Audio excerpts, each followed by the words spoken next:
Assalamu alaikum. Bon, un match comme prévu, un match d'ouverture, toujours difficile pour le pays organisateur parce que voilà, d'attentes. C'était la fête avant le match, beaucoup d'attentes aussi dans le vestiaire. Ça fait 2 ans qu'on travaille pour préparer aussi cette Coupe d'Afrique, donc beaucoup de tensions. Mais voilà, en plus le scénario du match ne nous a pas aidé en première mi-temps avec le pénalty loupé, la blessure de Romain Seyss d'entrée de jeu. Souvent, dans ces moments-là, on peut douter et se dire c'est pas un bon jour pour nous. Mais on a joué avec nos qualités surtout, notre état d'esprit, de ce qu'on se fait depuis 1 an et demi. On est resté patient, même si en première mi-temps, on a manqué beaucoup de présence dans la surface. On a eu cette possession un peu que vous avez vu par certains moments dans l'année avec nos défauts, qu'on a vite corrigé en deuxième mi-temps. Et quand on les a corrigés, plus les Comoriens ont beaucoup couru en première mi-temps, beaucoup d'intensité, beaucoup d'énergie. On savait qu'en deuxième mi-temps, à un moment donné, ils allaient peut-être craquer. Et dès qu'on a mis un peu de mouvement, qu'on est passé par les côtés, qu'il y avait de la présence dans la surface, on a ouvert le score. Et après, le deuxième but de Ayoub qui a été extraordinaire, avec les mêmes principes. Donc voilà, 2-0, c'est mérité. Voilà, on aurait peut-être même pu aller mettre un troisième. On s'est un peu relâché dans les 5-7 dernières minutes, ce qui peut un peu pas m'énerver, mais mériter, parce qu'il faut rester concentré et respecter jusqu'au bout. Mais c'est très très bien pour le public, pour l'équipe. Et on sait qu'on va monter en puissance. De toute façon, l'objectif, c'est pas d'être prêt et de faire le meilleur match possible dès le premier match. Donc voilà. Bonsoir coach Oussama Zidouhia du journal Al-Bayan en face. Pardon. Bonsoir. Ma question concerne l'état de santé de Romain Seyss, si on peut avoir plus d'informations, merci. Romain, on n'a pas encore le diagnostic exact. Il a ressenti derrière le genou. Est-ce que c'est musculaire? Est-ce que c'est autre chose? On va voir. Aujourd'hui, je peux pas vous dire s'il est sorti, ce qu'il a vraiment ressenti quelque chose. Donc ça va pas être établi rapidement. On espère que c'est pas grave pour qu'on puisse le récupérer dans la compétition. Parce que voilà, comme je l'ai dit, c'est un joueur d'expérience maintenant. Voilà, comme j'ai dit, on a un effectif. On a Yamik, on a Massina, et on a le petit Aïd Boudlel. Et on savait que de toute façon, si on va aller au bout, on aura besoin de tout le monde. Mais c'est un coup dur pour l'équipe avec Ashraf aussi. On a des joueurs à gérer. Je le sais que c'est une compétition qui est toujours difficile. Il va falloir gérer les absents, il va falloir gérer les blessés. On a l'expérience, voilà. On espère que c'est pas grave pour Romain. Bonsoir coach, félicitations. Salam. Sincèrement, je ne m'attendais pas à voir Soufiane Brahimi débuter le match. C'est un joueur joueur d'espace. On s'attendait bien à que cette équipe de Comores va défendre. Donc, au moment où nous avons inscrit, j'ai dit là, Soufiane, on va retrouver le Soufiane qu'on connaît. Et c'est là que Walid a décidé de le changer. Comme quoi, hein. J'avais une autre lecture du match, moi, au départ. Je voulais un joueur rapide, habile dans la surface, qui puisse aussi combiner, parce qu'on savait qu'ils allaient jouer à 3 derrière. Et dans mon idée, alors peut-être que j'ai eu tort, c'était de mettre un attaquant plus mobile qu'un attaquant fixe pour pas faciliter les défenseurs adverses, comme ils étaient à 3, pour pas qu'ils aient plus de tranquillité. Après, moi, je le vois d'une autre manière. Je le vois que Sofiane, il a travaillé pour l'équipe, il a fait beaucoup d'appels pour que les 3 centraux, à un moment donné, puissent se fatiguer, et pour que Ayoub ou Youssef puissent en profiter. Donc voilà, des fois ça marche, des fois ça marche moins bien, mais voilà, c'est des choix. Mais c'est vrai qu'on a hésité avec le staff au début de match, est-ce que Youssef, Ayoub ou Sofiane, mais moi j'étais parti dans l'idée que Sofiane, avec sa mobilité, avec ses appels de balle, avec qui peut décrocher aussi pour pouvoir se retourner et créer des situations. Il l'a bien fait par moment, mais après, face à des blocs bas, c'est toujours difficile pour n'importe quel attaquant. L'idée pour nous, en fait, en général, et vous reverrez que c'est ce qu'on dit, en fait, l'attaquant qui débute, en général, il a du mal à marquer. Et celui qui rentre, il marque depuis certains mois. Quand Ayoub il a commencé, Sofiane rentre, marque. Quand Ayoub commence, Youssef rentre, marque. Si ça reste comme ça et qu'à chaque fois qu'il y en a un qui marque, moi ça me va. Mais en tout cas, voilà, comme j'ai dit, le plus important, c'est que l'attaquant il travaille pour l'équipe. On a beaucoup de joueurs qui peuvent marquer, donc c'est le plus important. Mais ta question, elle est très pertinente et elle était dans le doute au début de match. Salut, salut coach Walid, félicitations pour le match. J'aimerais revenir sur le penalty, la petite séance qu'il y a eu entre Brahim et Sofiane. J'aimerais savoir si est-ce que tu as prévu une hiérarchie dans le tireur de penalty ou ça a été selon la confiance du joueur. Non, le tireur officiel c'est Sofiane. Ensuite il y a Brahim. Après, comme dans tout, quand toute équipe, Brahim, il est très motivé pour cette CAN. Et je pense que peut-être il a voulu aussi se rassurer à tirer ce penalty. Mais à la fin, la hiérarchie, elle a été respectée. Mais ça nous arrive de temps en temps qu'il se pose des questions, qui y va pas. Donc, mais à l'arrivée, le premier c'est Rahimi, le deuxième c'est Brahim. Et le troisième, je crois que c'est Ounahi. Comme ça, les adversaires, ils le sauront.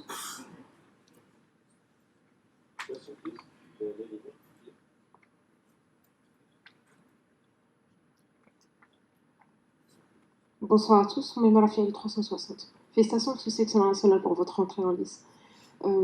Est-ce que vous attendiez, d'abord comment est-ce que vous êtes allé chercher les ressources, vous avez puisé ces ressources pour revenir dans le match qui était plutôt compliqué au premier abord. Et puis, compte tenu de ce que les Comores ont présenté aujourd'hui, à quoi est-ce que vous attendez face au Mali, qui va très probablement s'inspirer de cette belle équipe des Comores? Merci beaucoup et félicitations encore.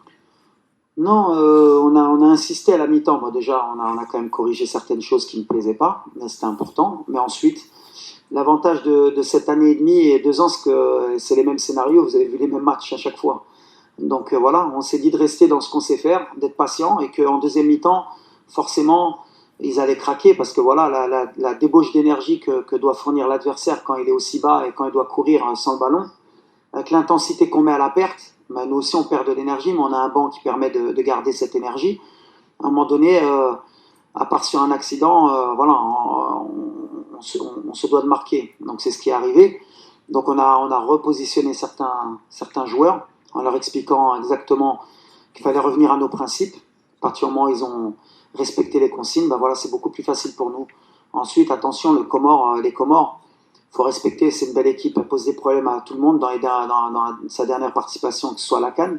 Elle a fini première de son groupe pour se qualifier à la Coupe d'Afrique devant la Tunisie avec 12 points. Donc voilà, on savait que ça n'allait pas être un match facile. Et ils étaient à la hauteur de ce pays qui est magnifique et ce peuple qui a des belles valeurs. Et les valeurs, ils les ont montrées aujourd'hui sur le terrain. Ils n'ont pas lâché une fois, même quand on menait 2-0. Et ça, tout à leur honneur. Mais voilà, ils nous ont bien fait rentrer dans la compétition, donc c'est très bien. Comme ça, ni on s'enflamme et ni on doute. Donc c'est un bon match pour nous. Mais je tiens à les féliciter pour leur match. Ensuite, face au Mali, ce sera un match différent. Chaque match va être différent. Et puis je pense que le Mali, quand même, ils ont aussi beaucoup de joueurs de très haut niveau. Ils vont vouloir aussi peut-être plus jouer. Ce sera un autre match où nous aussi, on aura peut-être moins de possession. Il faudra aussi s'adapter. On verra aussi que la personnalité qu'on a quand on n'a pas le ballon et la rigueur qu'on peut avoir. Mais en tout cas, ça va être aussi un vrai test pour nous, comme pour le Mali. Question here, please. Yeah. Bonjour coach Adov, félicitations. Hier, vous nous avez dit que peut-être tu vas jouer Hakimi, peut-être pas. Alors finalement, ce matin, quand vous avez réveillé, c'était quoi la décision que vous avez faite? Et avec Mazraoui qui a joué comme ça, est-ce que vous avez vraiment besoin de Hakimi peut-être ou peut-être pas? Déjà, on a besoin, oui, d'Hakimi, parce que c'est le meilleur joueur africain et c'est un des meilleurs joueurs au monde. Donc il n'y a pas une équipe au monde qui peut se permettre de jouer sans son meilleur joueur. Et nous, honnêtement, avec un Hakimi aussi aujourd'hui, on aurait sûrement été meilleur. Mais comme tu l'as dit, Mazraoui, c'est un joueur fantastique et je l'ai toujours mis, honnêtement, dans la hiérarchie autant aussi fort que Achraf, avec d'autres qualités. Quand on a Achraf, c'est un autre style de jeu. Je pense que le style de jeu d'Achraf aujourd'hui nous aurait aussi aidé dans le couloir, peut-être plus. Mais on n'a pas pris de risque, c'est pour répondre à votre question par rapport à Achraf. Voilà, il revient, il est déjà revenu plus vite que prévu. On fait très attention parce qu'on a vraiment envie de le récupérer pour ce tournoi. On n'a pas envie de le récupérer juste pour 20 minutes ou pour un match. Donc on va voir là dans les 48 heures comment il est, pour voir s'il peut débuter contre le Mali. Et comme j'ai dit avant, est-ce qu'il débutera ou pas, on verra au dernier moment. Mais en tout cas, nous on est persuadés qu'il jouera dans cette CAN et on l'attend impatiemment. Bonsoir coach, Mahsoud Mohamed, 5-3 de Off. Alors je rebondis sur la question de mon collègue par rapport à Hakimi. On a eu 2 latéraux aujourd'hui qui ont tous les 2 fait une passe décisive. Qui va être sacrifié le prochain match ou celui d'après quand Hakimi sera de retour? Bah écoutez, pour le moment la question ne se pose pas. Donc pour le moment Hakimi n'est pas de retour, donc pour le moment ce sera les 2. Et puis s'il est de retour, on verra. On peut rester avec un gaucher à gauche, on peut rester avec un droitier. L'avantage que j'ai, honnêtement, je ne vais pas me plaindre. J'ai 3 latéraux qui sont super parce que Anas Salahaddin, il est en train de passer un cap. En plus avec nous, ça va être un très grand latéral gauche. On a Mazraoui, techniquement, c'est un des meilleurs joueurs à son poste. Et on a Achraf. Mais la compétition, on l'a vu aujourd'hui. Aujourd'hui, on a joué sans Achraf. Il y a des matchs, peut-être qu'on jouera sans Mazraoui, peut-être qu'on jouera sans Salah ad-Din. Le plus important, c'est que j'ai le choix et que je suis pas dans le doute. Parce qu'avant, sans Hakimi, on aurait été inquiet. Aujourd'hui, on peut se permettre de laisser Achraf récupérer et revenir. Mais ce qui est sûr déjà dans ta question, c'est qu'Achraf, il jouera. Ouais. Bonsoir coach, ici. Oui. Donatisso, Sport News Africa. Félicitations à vous pour la victoire. Ben, j'ai une question qui n'a pas de lien avec le match de ce soir, mais qui a un rapport avec une décision qui a été prise hier par la CAF. La CAN tous les 4 ans, qu'est-ce que vous en pensez? Alors, il y a du bon, il y a du moins bon. Voilà, le rendez-vous tous les 2 ans, ça permettait à beaucoup d'équipes de progresser, de grandir, de pouvoir se refaire rapidement s'il y avait un échec à la CAN, et on est très bien placé pour le savoir. Voilà, si on loupe une CAN, il faut attendre 4 ans après pour essayer d'en gagner une.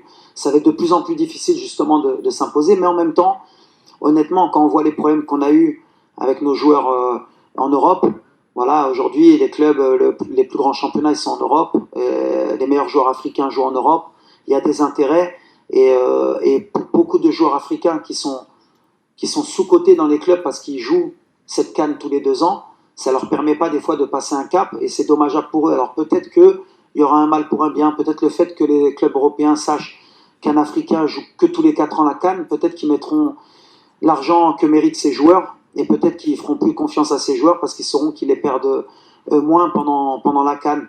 Mais voilà, moi je suis d'avis que le football est en train de changer. Je suis pas forcément avec ce football-là, mais il faut s'adapter, comme avec ces joueurs et cette nouvelle mentalité. L'Afrique, je pense qu'elle progresse aussi. Je pense que cette compétition, elle est aussi forte que l'Euro. Parce que voilà, il y a des vraies équipes, maintenant il y a des vrais stades. L'Afrique va encore plus grandir, on verra à la prochaine Coupe du Monde. Et dans les 15-20 ans, cette CAN, ça va être une compétition qui va être très suivie et qui va être vraiment compétitive parce qu'il y a des jeunes joueurs de très haut niveau qui arrivent. Et donc la CAN, forcément, tous les 4 ans, ce sera un vrai rendez-vous que personne ne voudra rater. Voilà, il y a des intérêts partout. Moi, mon intérêt, c'est de voir le football africain grandir. كوتش كوتش شعيب السلام عليكم فيليسيتاسيون بعدا كوتش عبد المولى السباعي نشوف تابع كوتش سيناريو اللي ما كيبغيش حتى شي مدرب يتصاب لك القائد ديالك يعني في اول مقابلات ديال هذا الكان كيفاش يعني شي التعليق ديالك حول الاصابه ديال عميد الفريق السؤال الثاني كوتش شفنا ما سجلناش حتى الجوله سؤال واحد بس لو سمحت، لان الكوتش عندنا زمايل كتير في المؤتمر والكوتش عنده. واخا نخليو هذا ديال التعليق ديال على الاصابه ديال عميد الفريق سيس، وحنا كنعرفوا الاهميه ديال داخل المنتخب الوطني. شكرا. بحال اللي قلت لك ملي كتبدا اون كومبيتيسيون ماشي خايف، بالحق ديما عندك ديك لا طونسيون، ديك تفرح الجمهور وتدخل مزيان في لا كومبيتيسيون. بحال اللي قلت لك لو سيناريو ملي كتشوف ان بينالتي في الاول كتسكرو والكابيتان ديالك اللي عاولتي عليه في هاد لا كومبيتيسيون دبليسا، تقدر تدخل لك الدوت. على هادشي انا فرحان مع هاد الفرقه باسكو واخا هيدا فوالا نايف رجع لبلاصتو، ياميك دخل في اليمين بحال اللي ما طرا والو، ياسين هز الكابيتانا اللي كيستاهل، وبقينا في لو ستيل اللي نقدر نقول اون با دوتي. كنعرفوا باسكو بزاف مرات في لي 18 فيكتوار اللي درنا كونسيكوتيف، je sais plus, il faudrait que je revoie les statistiques, شحال ربحناهم في deuxième mi-temps. Donc voilà, on sait qu'on est une équipe en deuxième mi-temps, on monte en régime. Donc voilà, maintenant la correction aussi, باش نتهنى انا وتا الجمهور يتهنى، هي première mi-temps de marquer le plus rapidement possible quand même باش le jeu soit plus ouvert pour nous. شكرا. خير وليد، هنيئا ليك والشعب المغربي كامل، بداية موفقة. بعيدا عن اللاعبين والإصابات، بالأمس وليد طلبتي من الجمهور أنه يكون السند رقم 1 وأنه يكون التفاعل ديالو كبير. اليوم واش أنت راضي على الجمهور أو لا الجمهور خاصو يكبر شي شوية التشجيع في الماتشات القادمة؟ شكرا. لا راضي بعد الكلمه ديالي ما خصهمش يوزع خايبه. اي واحد اللي عنده البيه يستاهل يكون هنا ويشجع المغرب. حق اللي بغيت هي يفهموا ملي باش نديو ان شاء الله كاس افريقيا ماشي غير اللعابه ماشي غير الستاف، خصنا نكونوا مجموعين، وخصهم هما ديك ملي جوستومون في لا بيريود بروميير ميطون ملي الكره ما باغيش تدخل ولا حنا شويه نحسين ولا كطرا شي حاجه، هما يبقاو مع الفرقه باش يشجعوهم علاش كيحسوا بها الدراري. والماتش كامل ماشي غير دي طون 5 مينوت 10 مينوت. اليوم غندير لهم اون نوت. اليوم كان احسن من لي ماتش اللي دازو في الرباط ولا في طنجة، بحال اللي فاقوا شويه. بالحق اللي جايه غتكون انكور بلوس صعيبه، غنطلب منهم انكور بلوس بحال هما كيطلبوا منا، سي لوجيك باش المجموعين ان شاء الله ملي غيكون صعيب الماتش هما يربحونا. ديما كنقول لهم الدراري في الفيستير، كنقول ما كنلعبوش ب 11، كنلعبوا ب 12. دونك ولا ديك 12 ماشي معنا غنلعبوا غير ب 11. دونك هما خصهم يفهموا هادشي، ماشي باش ندير هاد الجمهور يستاهل، لا لا لا، المغاربه اي واحد يستاهل يكون هنا. بالحق اي واحد خصو يشجع الفرقه وخصو يخرج من الستاد بلا صوت. هادشي اللي كنطلب منهم، وان شاء الله باش نفرحوا مجموعين. Last question, please. Bonsoir tout le monde, bonsoir coach. Youssef Moutmaïn du journal Le Matin. Alors coach, je voudrais qu'on puisse se pencher sur le cas d'un guerrier en milieu de terrain. Je parle de Neil Ainaoui. On a vu comment, après tout le lot de difficultés que vous avez éprouvé en première mi-temps, comment est-ce qu'il a tenu la baraque. Ensuite, vous avez opté pour les côtés, vous avez joué un jeu plus direct. On l'a vu aussi sur le pressing, il mettait beaucoup de volume. Donc un petit commentaire sur la prestation de Neil. Neil, pour moi, je l'ai dit, alors, je vais être toujours dithyrambique le concernant. Pour moi, c'est un joueur vraiment d'équipe. C'est des joueurs qui, aujourd'hui, dans le football moderne, c'est pas sur qui on met la lumière. Il n'y a que peut-être les connaisseurs vraiment du football qui vont se rendre compte de son rôle. Aujourd'hui, c'est une pièce maîtresse. Aujourd'hui, honnêtement, l'équipe, elle a changé dès qu'elle est arrivée. On a retrouvé un peu l'équipe du mondial avec cette intensité, parce qu'au milieu de terrain, il nous donne ce volume. Je pense qu'il tourne 12 ou 13 km par match. Il soulage Amrabat. On voit qu'Amrabat est meilleur avec Neil aussi. Voilà, au milieu de terrain, aujourd'hui, la clé des succès, c'est le milieu de terrain. Et aujourd'hui, si on n'a pas de volume au milieu de terrain, ben Neil, il nous l'a donné. On est très content de l'avoir récupéré au bon moment. Donc voilà, qui continue comme ça. Et l'avantage qu'il y a, c'est que je peux même l'enflammer. C'est tellement quelqu'un qui garde les pieds sur terre, très bien éduqué. De toute façon, les chiens font pas des chats. Hein. Son père, c'était un champion. Il n'a pas loupé son fils. Hein. Thank you coach, thank you everyone. قبل ما تخرجوا ما تنساوش تابوناو معنا في لاشين يوتيوب وبارطاجيو المحتوى في مواقع التواصل الاجتماعي وما تنساوش ديروا جيم.